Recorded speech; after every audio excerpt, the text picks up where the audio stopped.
Buenas, gurizada. Vamos dar seguimento ao nosso curso, né? E vamos para nossa próxima aula, então. Nesse vídeo a gente vai ver, então, sobre como fazer um upload de arquivos, né, para nossa aplicação e como utilizar um serviço de cache, né, que agiliza o carregamento da nossa aplicação, da nossa view, né, e dá uma resposta mais rápida para o usuário lá do browser. Tá, então a gente vai começar com a parte do upload, tá? Só explicar que eu não utilizei, aqui a gente não vai utilizar o Flask Uploads, que é o plugin, né, para o Flask, que dá que é um pouco diferente. Na verdade, ele dá uma camuflada em algumas coisas, né, para tentar facilitar, na verdade, o upload de arquivos. Vocês podem utilizar ele sem problema, mas o bom vai ser a gente aprender primeiro como ele faz, como a gente recebe os arquivos e tal, para que a gente entenda direitinho. Ele é bem simples, ele não tem mistério nenhum, então não tem problema a gente não utilizar um plugin, tá? Então a gente vai fazer esse upload. Então eu já deixei pronto aqui também, tá? Essas views aqui, vou explicar linha por linha para vocês, e o nosso template aqui também, porque ele dá um pouquinho mais de trabalho para a gente ir criando. Então para que eu não perdesse tempo, né, criando, escrevendo e configurando tudo certinho para vocês, durante o vídeo eu já deixei ele pronto. Então tá, vamos lá então, vamos começar pela nossa view, né? A nossa view, na verdade, é o nosso template, né? O nosso template, ele é o mais simples possível. Claro que vocês vão, de repente, colocar esse template com um formulário maior, né, envio de informações junto com esse arquivo. Por exemplo, está fazendo um post de um blog, alguma coisa assim, e quer enviar um arquivo junto, né? Pode ser algo do gênero assim. Então, provavelmente vai ter mais coisas que vocês vão utilizar junto no form, mas esse form que a gente fez aqui, ele é bem simples, tá? Então, explicando aqui, né, e relembrando também a nossa parte de templates, ele estende o base.html, né? O nosso template utiliza como pai o base.html. Eu botei o título aqui, né, que é um bloco que a gente definiu lá no base, então upload file. E aí no main content eu coloquei algumas simples tags aqui explicando o que é, e criei o form, tá? O form, no caso, ele vai fazer um post, né, para nossa view, que no caso é a própria view. Como a gente não tem um direcionamento aqui, né, explícito, ela vai para a própria view. E ele tem que ter essa tag aqui, ó, o enctype, tem que ser multipart form data, para que ele faça o envio de arquivos junto no post, tá? Então a gente vai ter um input file, né, e o submit do form normal, tá? Isso aqui depois eu vou explicar para vocês o que ele está fazendo. Na verdade, isso aqui é bem simples, né? Mas qual é a intenção desse código aqui? Se tem o file name não é uma string vazia e tal, então ele vai colocar um link para /uploads /filename. Esse /uploads é a view que faz o recebimento do arquivo, tá? Então, utilizando isso daqui, tu vai conseguir fazer o download do arquivo ou ver a imagem e tal.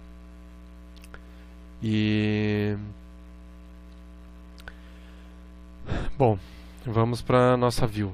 A nossa view upload, ela pode receber pelo método get ou post, né? Agora, o post, quando for feito um post, na verdade ele vai estar recebendo os dados daquele formulário que a gente criou aqui no template, né?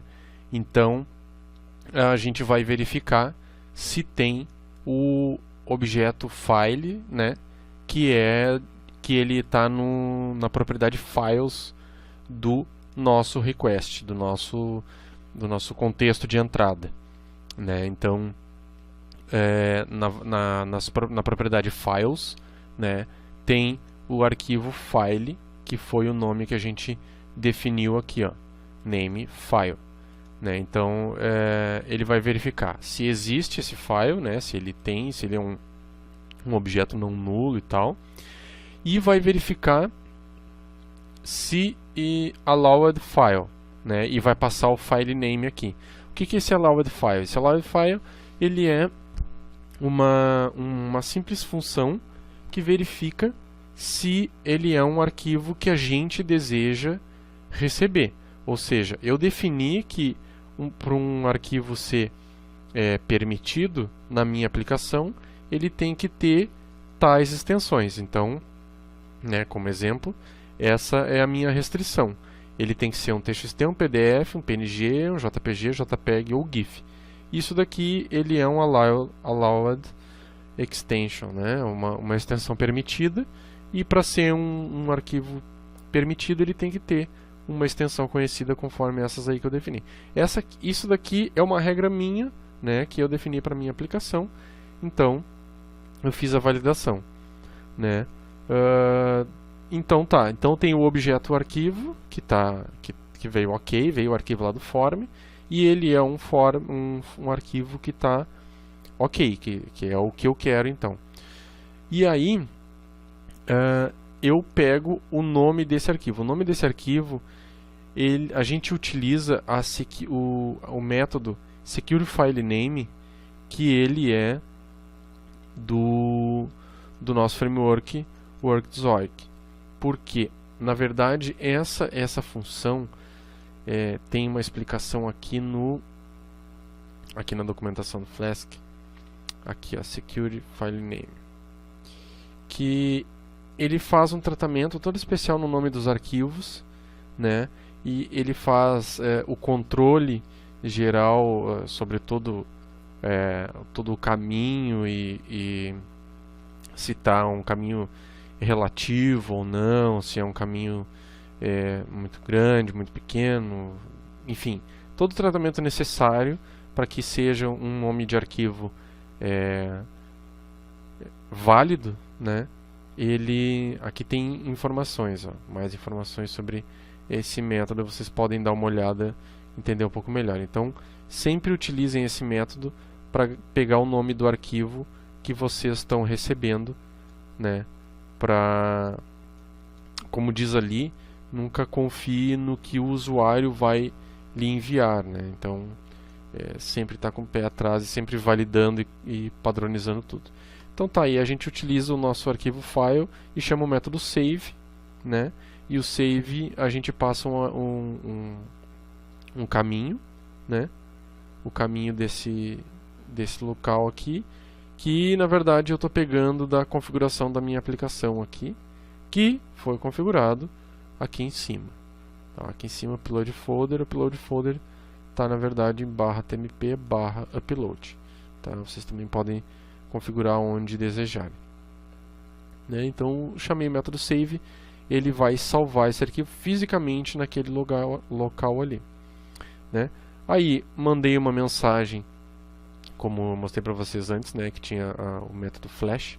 Mandei uma mensagem para o meu template, dizendo file upload success, né, que está tudo ok, beleza. E mandei renderizar o template upload HTML passando o file name. Né? Aí é que entra esse ifzinho aqui que a gente criou no template, né? Então vai aparecer na parte de cima do nosso template lá, dizendo upload success e um link para /uploads, tá? Mas /uploads é o que? /uploads está definido logo abaixo aqui, ó, como uma rota /uploads e um nome de arquivo, tá? O file name, o que está fazendo simplesmente essa view aqui? Essa view ela está respondendo com um arquivo, tá? Essa view retorna um arquivo para o browser. Ou seja, se eu mandar um PDF, fazer o upload de um PDF, ela vai retornar um PDF. Se eu fizer o upload de um PNG, ele vai mostrar uma imagem no browser. Se é um upload do TXT, ele vai mostrar lá no browser. Então, conforme é o arquivo, o browser vai receber esse arquivo diretamente, tá? E para facilitar isso, tem um método chamado send from directory, que é do próprio Flask. Aqui vocês fazem a importação dele. Send from directory do Flask, tá? Então esse método faz todo o trabalho sujo para vocês. Então basta dizer da onde é, no caso a gente está querendo retornar dos arquivos que a gente fez, acabou de fazer upload, né? A gente vai retornar desse diretório esse file name. E esse file name foi recebido aqui na nossa URL. Então, quando a gente fizer o upload desses arquivos aqui, a gente pode facilmente recuperá-los através dessa view aqui. Fácil, né? Pois então, vamos testar agora. Deixa eu só dar uma organizada aqui. Vamos testar agora o nossa view de upload. Vamos acessar aqui /upload, tá? Opa, eu acho que tá fora a aplicação aqui. Vou botar a aplicação no ar. Ok, subiu. Upload. Beleza, selecione o arquivo e clique em enviar. Selecionando um arquivo, né, vamos receber aqui, né, esse wallpaper aqui que eu utilizo, inclusive. E clico em enviar. O que vai ocorrer? Ele enviou o arquivo. Foi file uploaded success. Vamos dar uma olhada agora. Aqui, ó. Quer ver, ó? ls/tmp/upload. Ó, o último enviado foi esse aqui que eu acabei de selecionar e enviar ele, né, às 11h47. Então, esse é o diretório que eu configurei na minha aplicação, que ele ia salvar os arquivos enviados. E aí ele gerou esse linkzinho aqui, ó, estão vendo? Aqui embaixo, ó. Aqui embaixo, lá no canto esquerdo inferior da tela, tem ali localhost 2.5000 /uploads/circles, né, 1920 por 1200.jpg. A gente clicando, o que vai ocorrer? Vai me retornar a imagem no browser. Assim, a gente pode fazer arquivos qualquer serem retornados para nós, né? E através de uma URL padronizada, e é basicamente assim que funciona também, nesse mesmo sentido que funciona o /static do próprio Flask e tal. Então você já tem um entendimento um pouco melhor. Vamos tentar fazer o seguinte, vamos enviar um outro arquivo aqui, ó. Vamos pegar aqui um download qualquer. A nossa ISO aqui, por exemplo. Tentar enviar a nossa ISO aqui. Não sei se vai ficar muito grande. O que ele vai dizer?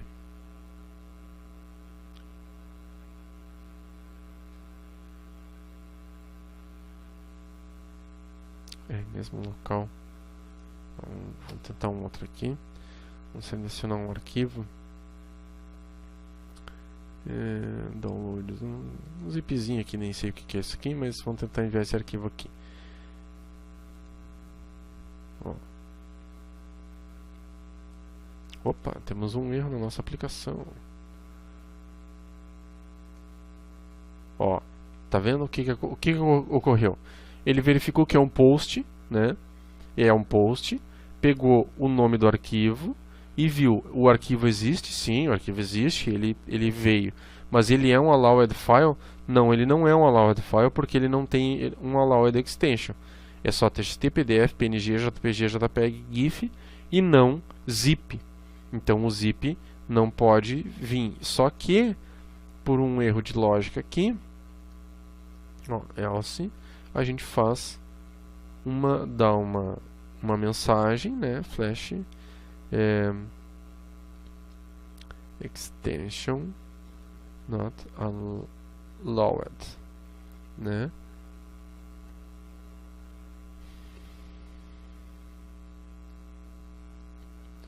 E aí retorna lá para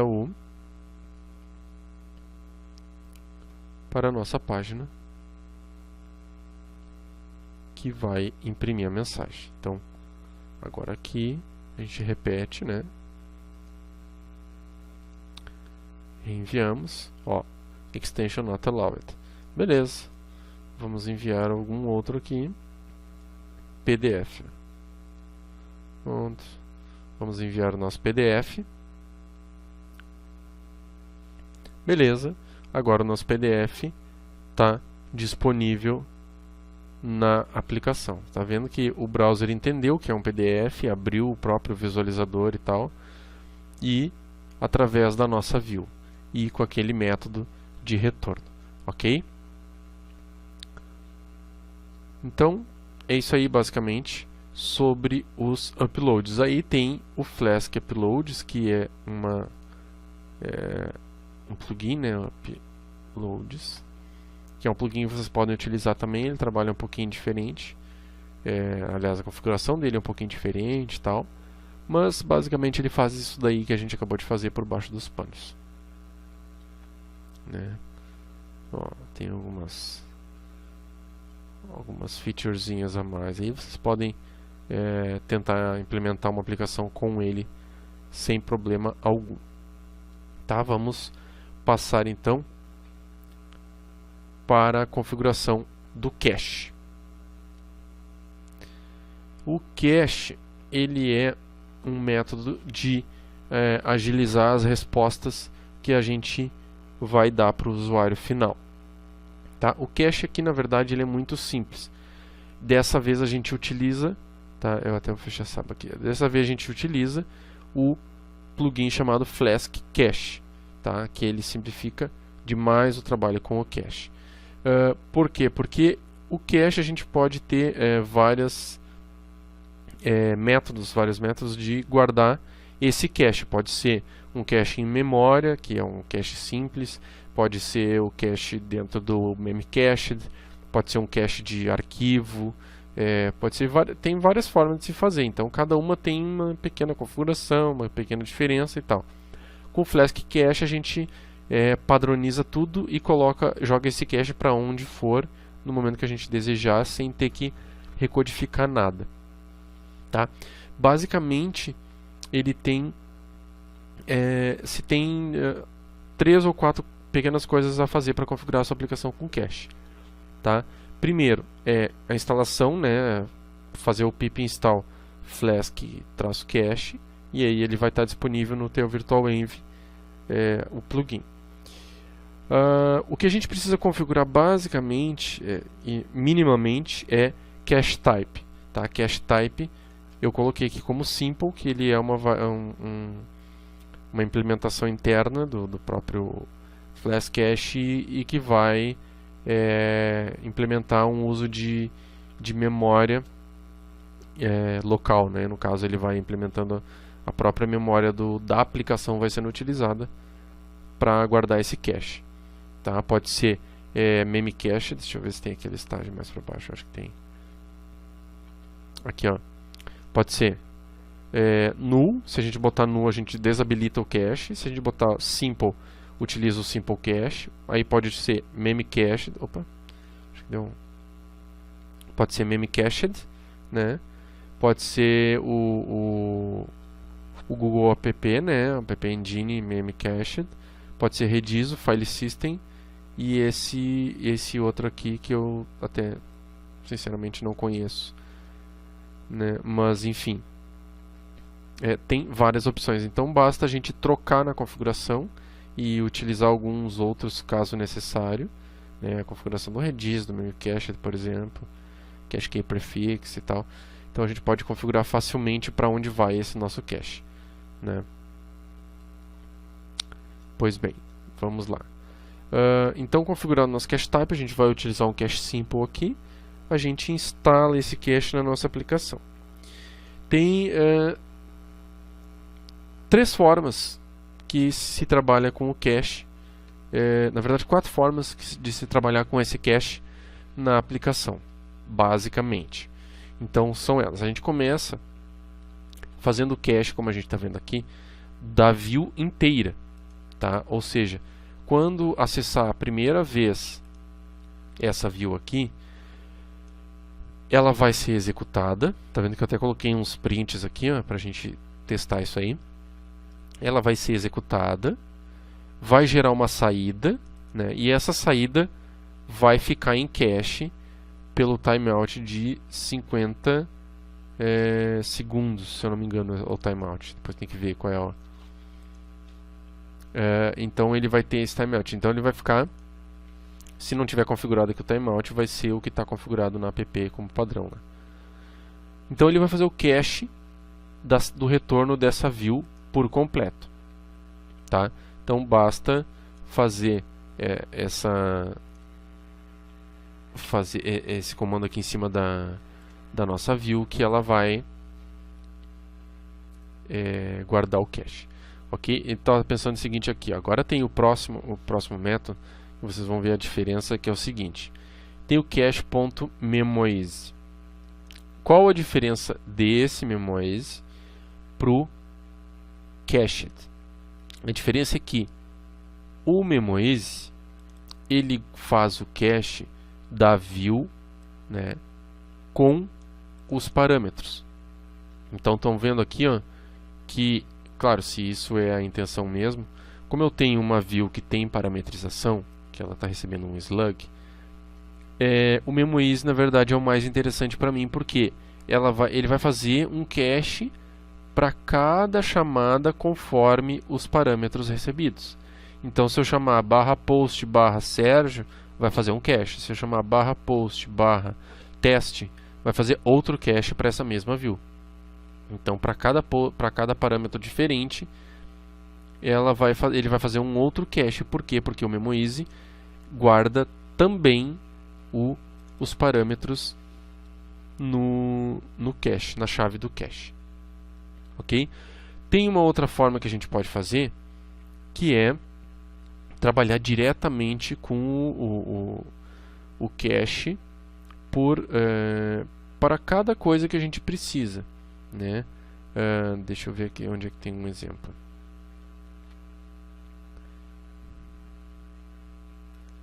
Aqui, ó.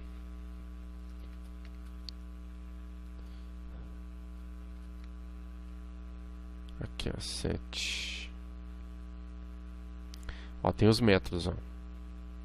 A gente adiciona no cache e a gente pega do cache, né, esses objetos, tá? Então a gente pode fazer o seguinte.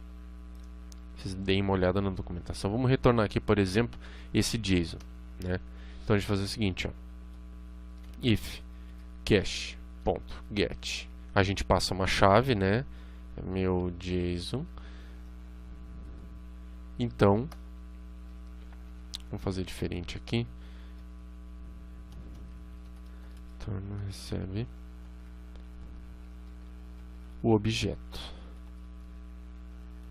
tá, do cache. Então ele vai retornar, se não tiver nada, ele vai retornar um none aqui, né? Então não vai entrar dentro desse if. Se tem então um retorno, eu vou fazer de recebe retorno, tá? Se não tem, eu vou criar o D. Digamos que esse D aqui possa ser uma consulta do banco de dados, que isso aqui esteja vindo do banco de dados. Então a gente vai economizar leituras no banco de dados, que na verdade é o que mais influencia a utilização do cache, né, para que a gente tenha dados que venham do banco de dados, mas que não precisem estar sendo atualizados exatamente a cada solicitação dos usuários lá na ponta. Então, a gente vai guardar dentro de um cache esses retornos. Então, tem o objeto cache aqui, esse objeto cache foi criado lá em cima, né? E aí eu vou adicionar no cache o retorno desse JSON aqui, ou desse consulta no banco de dados, né? Ó, então, fazer o seguinte, a lógica é simples, né? Eu tenho uma variável que vai receber o retorno do cache. Se esse retorno está válido, então a variável já é o próprio retorno do cache, sem ter feito uma consulta no banco de dados, por exemplo. Se não, eu faço a tal da consulta no banco de dados e adiciono no cache, com essa mesma chave, né, que eu estou validando, adiciono no cache esse meu retorno, esse meu objeto do banco de dados. Ok? Assim, a gente faz uma economia de leitura de banco de dados, de tráfego de rede, de I/O, de tudo mais, né? E aí também tem uma opção de trabalhar com esse cache no Jinja. Quer ver? Aqui, ó. Basta a gente utilizar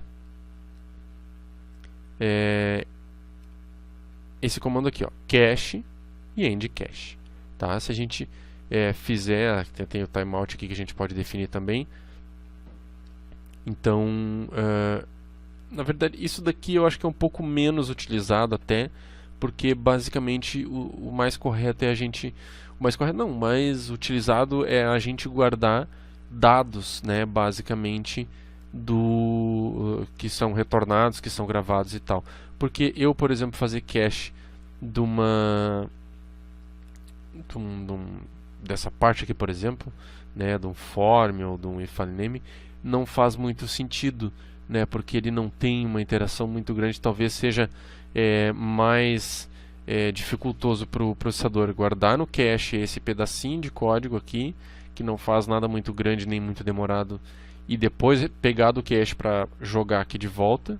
Talvez um tráfego de comunicação entre a nossa aplicação e o meme cache, por exemplo, ou Redis, do que simplesmente o Jinja validar isso aqui para nós. Então, na parte do Jinja eu até aconselho vocês sempre a validarem um pouco mais se vale a pena realmente colocar o cache nessa parte aqui.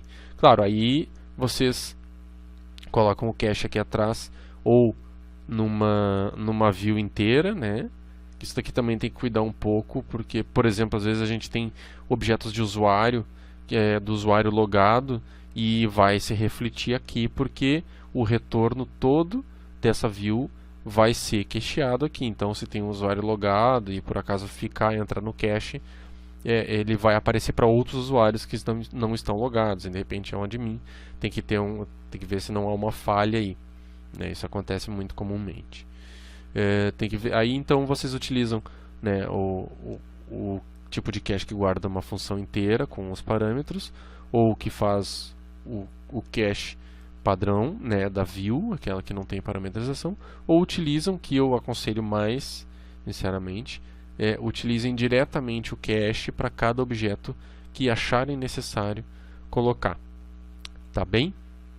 Então vocês podem utilizar agora, fazer o cache aí e retornar os formulários, subir arquivos, né, mais tranquilamente, e montar o retorno desses arquivos aí também. Tá? Agora fiquem atentos para a próxima aula, que vai ser bem interessante também. Até lá!